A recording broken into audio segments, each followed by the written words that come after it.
अस्सलाम वालेकुम दोस्तों और साथियों, उम्मीद है आप लोग खैरियत से होंगे। इस चैनल पे मेरी कोशिश होती है कि कोई ना कोई ऐसा भी मौजू, चाहे वो हसास नौइयत का ही क्यों ना हो, लेकिन अगर वो मेडिकली रेलेवेंट है, मेडिकली इम्पॉर्टेंट है, तो उसको अंडर डिस्कशन लाया जाए।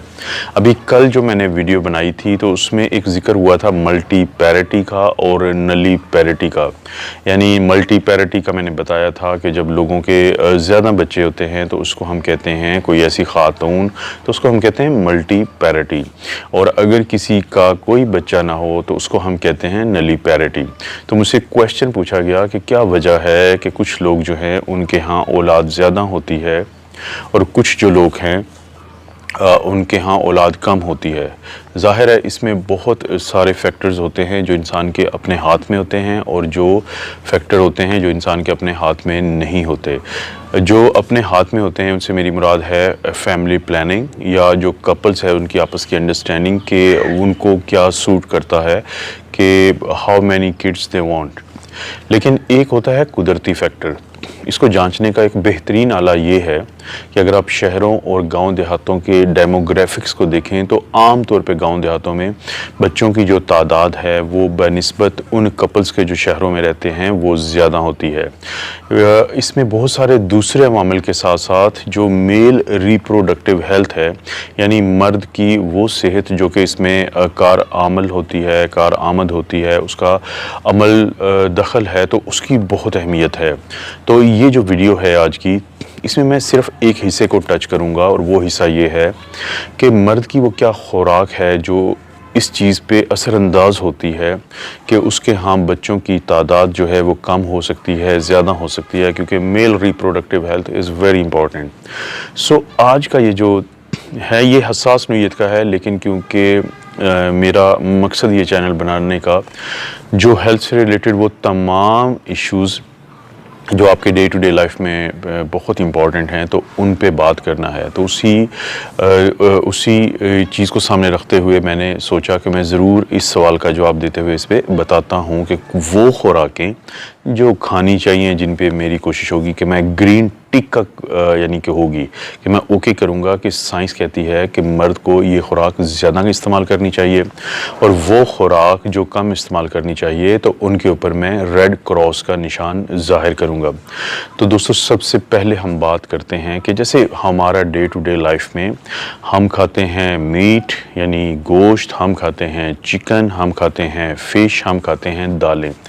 ये बहुत ज़्यादा अहम रोल अदा करती हैं। यानी आपको मीट खाना चाहिए, आपको चिकन खाना चाहिए, आपको फ़िश खानी चाहिए, आपको सारी किस्म की दालें खानी चाहिए। लेकिन अगर आप इन्हीं चीज़ों को फ्राई करके खाएंगे तो फिर इनका फ़ायदा नहीं है, फिर ये आपके लिए बहुत ज़्यादा बेहतर नहीं है as a male for your reproductive health.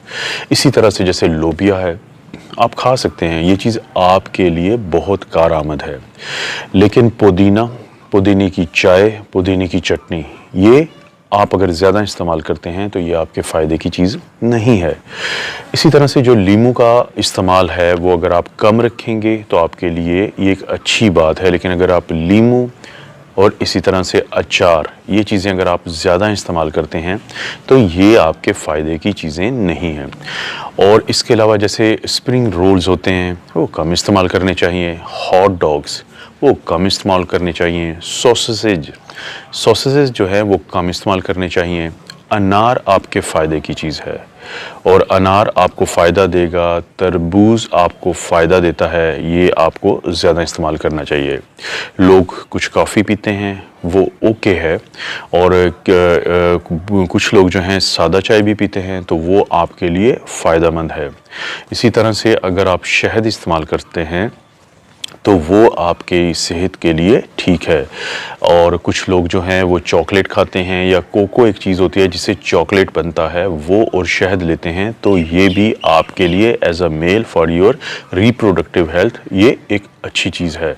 इसी तरह से वो तमाम खुराकें जिनको हम कहते हैं ग्रीन लीफी वेजिटेबल्स, जैसे साग है, या वो तमाम सब्जियां हैं जिनके सब्ज़ पत्ते होते हैं, उनका इस्तेमाल आपके लिए बहुत अच्छा और एक पॉजिटिव चीज़ समझा जाएगा आपकी रिप्रोडक्टिव हेल्थ के लिए।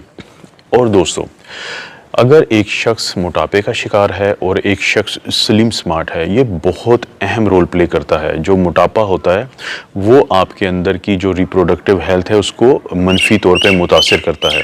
लेकिन अगर आप स्लिम स्मार्ट हैं या अपने आप को स्लिम स्मार्ट रखते हैं तो ये चीज़ आपके लिए बहुत ज़्यादा कारआमद है, आपके लिए बहुत बेहतर है। दोस्तों, कुछ लोगों को आदत होती है कि वो डब्बों की जो खाने हैं वो खाते हैं, लेकिन जो केन्ड फूड्स है या प्रोसेस्ड फूड्स हैं ये आपके लिए अच्छी चीज़ें नहीं हैं। मैं आपको एक मिसाल देता हूँ कि अगर मटर आप खाते हैं तो वो स्पाइसेस में आता है, वो दालों में आता है, वो बीन्स में आता है, वो आपके लिए बहुत अच्छी चीज़ है। लेकिन अगर आप मटर को आप डब्बे में जो प्रोसेस फूड होता है, जो फ्रोज़न फूड होता है, जो केन्ड फूड है यानी कि केन के अंदर होता है, तो अगर आप उसको इस्तेमाल करते हैं तो वो आपके लिए नेगेटिव चीज़ है। इसी तरह से आप खजूर इस्तेमाल कर सकते हैं। खजूर आपके लिए एक अच्छी चीज़ है। अखरोट आपके लिए अच्छी चीज़ है। बादाम, पिस्ता, ये सब चीज़ें आपके लिए इंतहाई अच्छी और मुफीद चीज़ें हैं। लेकिन आपने तली हुई चीज़ और केन फूड से बचना है। इसी तरह से दोस्तों, चुकंदर और टमाटर, बंद गोभी, ये सब बहुत कारआमद चीज़ें हैं। और आप इसके अलावा जो अनार का मैं पहले ही जिक्र कर चुका हूँ कि एक कारआमद चीज़ है। इसी तरह से दोस्तों, प्याज और लहसुन यानी ऑनियंस बहुत मुफीद है। और गार्लिक, जिसको थूम भी कहते हैं, कुछ लोग लहसुन भी कहते हैं, वो भी बहुत कारआमद चीज़ है। और अगर आपको मौका मिलता है तो आप ड्राई फ्रूट्स भी ज़रूर लें। दोस्तों, अंडे के बारे में अक्सर एक सवाल किया जाता है कि क्या हमें अंडा खाना चाहिए। देखिए, अंडा आप खा सकते हैं, लेकिन एक जो कंट्रोवर्शियल बात है वो है जर्दी के बारे में। आप जहन में रखें कि मेल रिप्रोडक्टिव सेहत को सामने रखते हुए जो जर्दी होती है या एग योक जिसे कहते हैं, वो दिन में 2 दफ़ा आप ले सकते हैं। आपके लिए मुफीद चीज़ है। वो लोग भी जो कोलेस्ट्रोल का भी शिकार होते हैं उनके लिए भी 1 या 2 लेने में कोई हर्ज नहीं है। अगर हम ऑयल्स की बात करें, जो हमारे कुकिंग ऑयल्स होते हैं, इनमें ऑलिव ऑयल या जैतून का तेल, ये बहुत अच्छी चीज़ है। इसको आप खाने पकाने में भी इस्तेमाल कर सकते हैं और रोटियों पे लगा के भी आपके लिए ये कारआमद चीज़ है। लेकिन इसके अलावा जो बाकी ऑयल्स होते हैं, जैसे कॉर्न ऑयल यानी मकई का तेल, कोकोनट ऑयल, सोयाबीन ऑयल, ये जो ऑयल हैं ये बहुत ज़्यादा मुफीद नहीं होते जब हम इनको कुकिंग के लिए इस्तेमाल करते हैं। इसी तरह से सैलड आप ज़्यादा से ज़्यादा खाएं, क्योंकि सैलड फिर वही है कि ग्रीन वेजिटेबल्स होते हैं, ऑनियंस होते हैं, स्ट्रॉबेरी आपके लिए बहुत मुफीद है। और इसी तरह से जो जापानी फल है वो भी खाने से मेल रिप्रोडक्टिव जो हेल्थ है उस पर बहुत मुस्बत असर पड़ता है। यहाँ पे दोस्तों, मैं जो कॉफ़ी है और जो चाय है उसके साथ साथ ग्रीन टी के बारे में भी बताऊंगा कि ग्रीन टी भी जो एक मर्द है उसकी रिप्रोडक्टिव जो हेल्थ है उसके ऊपर बहुत पॉजिटिव असर करती है। तो ग्रीन टी, चाय और कॉफ़ी का इस्तेमाल एक अच्छी चीज़ है। और अगर मैं टच करूं एक और इंतहाई अहम चीज़ को, वो है कि हमारी ज़िंदगियों में जो सॉफ्ट ड्रिंक्स जिनको हम कहते हैं, ये वर्ड सॉफ्ट तो है लेकिन इसके अंदर ही इंतहाई हार्ड फैक्ट है, और वो ये है कि कोक, पेप्सी, स्प्राइट, ये तमाम जो सॉफ्ट ड्रिंक्स हैं ये हमारी रिप्रोडक्टिव हेल्थ के लिए इंतहाई मनफी हैं। इसी तरह से वो तमाम दोस्त और वो तमाम बहनें जो किसी न किसी शक्ल में स्टीरॉयड का इस्तेमाल करते हैं, जैसे कुछ दोस्त जो हैं वो जिम करते हैं, अनफॉर्चुनेटली वो स्टीरॉयड के इस्तेमाल की तरफ चले जाते हैं।